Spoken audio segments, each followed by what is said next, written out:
በኢትዮጵያና በኤርትራ ድንበር ላይ ዳግም የጦርነት ደመና እያንዣበበ ስለመሆኑ የሚጠቁሙ መረጃዎች እየወጡ ነው። የኤርትራ ሰራዊት ድንበር ጥሶ ስለመግባቱና በሁለቱ ሀገራት መካከል ያለው ፍጥጫ ወዴት እያመራ እንደሆነ የሚዳስስ ዘገባ አለን። በሌላ በኩል በጉጂ ዞን ለጊደንቢ አካባቢ ወርቅ እናገኛለን ብለው ተስፋ ያደረጉ ነዋሪዎች ዛሬ ልጆቻችንን እያጣን ነው ሲሉ ለዓለም አቀፉ ማህበረሰብ ድምጻቸውን እያሰሙ ነው። የተባበሩት መንግስታት ድርጅት በለገደንቢ ማዕድን ብክለት ላይ የሰጠውን አዲስ ውሳኔ እንመለከታለን።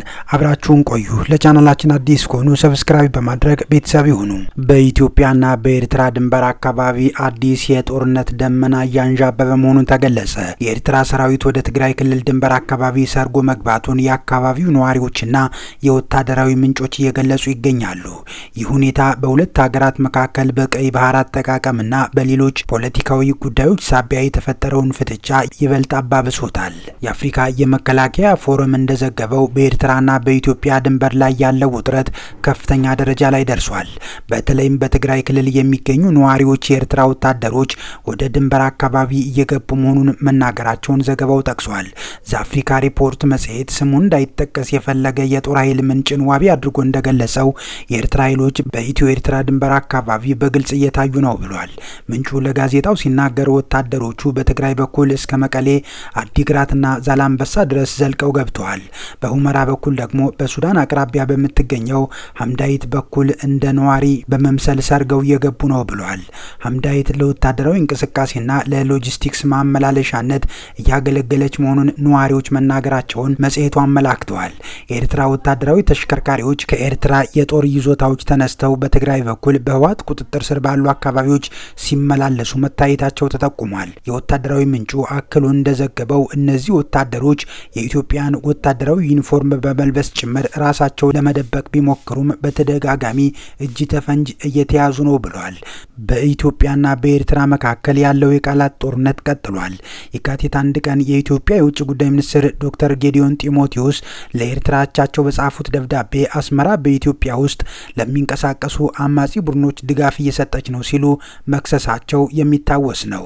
ሚኒስትሩ ኤርትራ ወታደሮቿን ከኢትዮጵያ መሬት እንድታስወጣና ከአማጺያን ጋር የምታደርገውን ትብብር እንድታቆም መጠየቃቸውም በዘገባው ለትውስታ ተነስቷል። በሌላ በኩል የኤርትራ የመረጃ ሚኒስቴር ከሁለት ቀናት በኋላ በሰጠው ምላሽ ከሱ ፍጹም ውሸትና የፈጠራ ወሬ ነው በማለት ማስተባበሉን በዜናው ተጠቅሷል። ኤርትራ ትርጉም በሌለው ንትርክ ውስጥ የመግባት ፍላጎት የላትም ሲል ሚኒስተሩ መግለጹ ይታወሳል። ይህ አዲስ ውጥረት የተቀሰቀሰው በሁለቱ ሀገራት መካከል ለሁለት ዓመታት የዘለቀውና እንደ አውሮፓውያን አቆጣጠር በ2022 ያበቃው ደም አፋሳሽ ጦርነት ትዝታ ሳይጠፋ ነው። በወቅቱ የኤርትራ ሰራዊት ከኢትዮጵያ ፌዴራል መንግስት ጎን በመቆም በትግራይ ኃይሎች ላይ ዘምቶ እንደነበረ በተደጋጋሚ ሲነሳ ተደምጧል።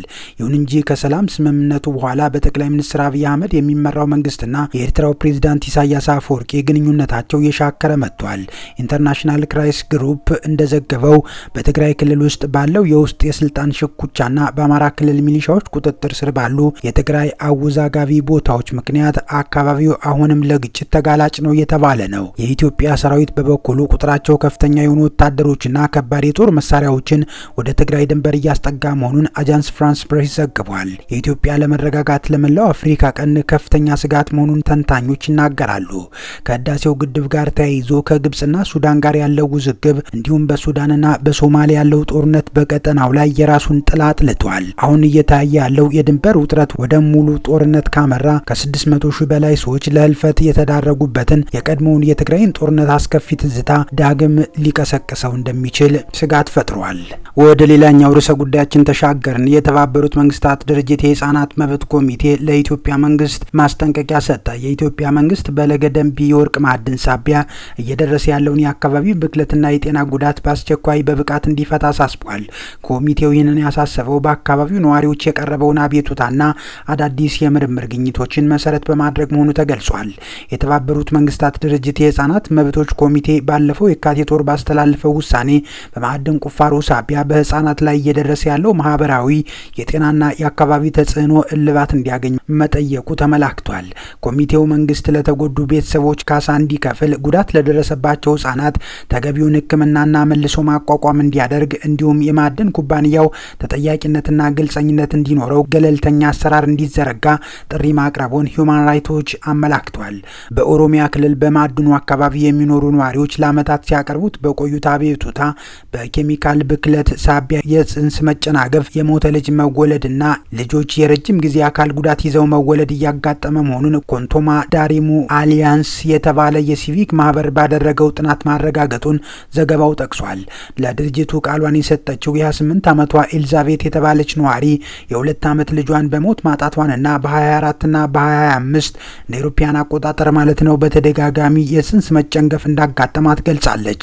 የኩባንያው ኬሚካሎች መሬታችንን፣ ውሃችንና ሰዎቻችንን በክለዋል ስትል መናገሯን ዘገባዎች አመላክተዋል።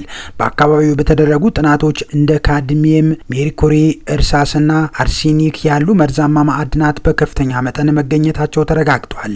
የለገደንቢ ማዕድን በሜድሮክ ኢንቨስትመንት ግሩፕ የሚተዳደር ሲሆን እንደ አውሮፓውያን አቆጣጠር በ2018 በነዋሪዎች ተቃውሞ ሳቢያ ተዘግቶ እንደነበረ ይታወሳል። ይሁን እንጂ መንግስት እንደ አውሮፓውያን አቆጣጠር በ21 ከሜድሮክ ጋር በሚስጥር የተያዘ የመግባቢያ ሰነድን በመፈረም ማዕድኑ ዳግም ስራ እንዲጀምር ፈቅዷል ተብሏል። ሜድሮክ በ2023 እንደ አውሮፓውያን አቆጣጠር ለሂውማን ራይቶች በጻፈው ደብዳቤ እንደገለጸው የአካባቢ ብክለትን ለመቀነስ የተጎዱ ነዋሪዎችን መካስ፣ የሳያናይድ ቆሻሻ ውጋገድን ማሻሻልና ንጹህ የመጠጥ ውሃ ማቅረብን ጨምሮ የተለያዩ እርምጃዎችን ወስጃለሁ ብሏል። ኩባንያው አክሎ እንደገለጸው የብክለት መጠኑ ከዓለም አቀፍ መመዘኛ በታች መሆኑን የክትትል ስርዓቱ ያሳያል ብለዋል። ይሁን እንጂ ነዋሪዎች አሁንም የጤና ችግሮች እያጋጠሟቸው መሆኑን ንጹህ በማጣታቸው ምክንያት ከኩባንያው የግድብ ፍሳሽ ውሃ ለመጠጣት መገደዳቸውን ሪፖርቶች አመላክተዋል። የለገደንቢ የወርቅ ማዕድን በኢትዮጵያ ውስጥ ትልቁ የንግድ ወርቅ ማምረቻ ሲሆን ለሀገሪቱ የውጭ ምንዛሬ ትልቅ አስተዋጽኦ አለው። ይሁን እንጂ በማዕድን ቁፋሮው ሂደት የሚለቀቁ ኬሚካሎች በአካባቢው ነዋሪዎች በተለይም በጉጂ ኦሮሞ ተወላጆች ላይ ለዓመታት ከፍተኛ የጤና ቀውስ ሲያስከትሉ ቆይተዋል። መንግስት ችግሩ ሙሉ በሙሉ ሳይፈታ የማዕድኑ ስራ እንዲቀጥል ማድረጉ በሰብአዊ መብት ተሟጋቾች ዘንድ ከፍተኛ ትችት ሲሰነዘርበት ቆይቷል። የተባበሩት መንግስታት ድርጅት ኮሚቴ ያወጣው ይህ አዲስ ውሳኔ ለተጎዱ ቤተሰቦች አዲስ ተስፋ ሊሆን እንደሚችል ተገምቷል። የኢትዮጵያ መንግስት በጉዳዩ ላይ ግልጸኝነት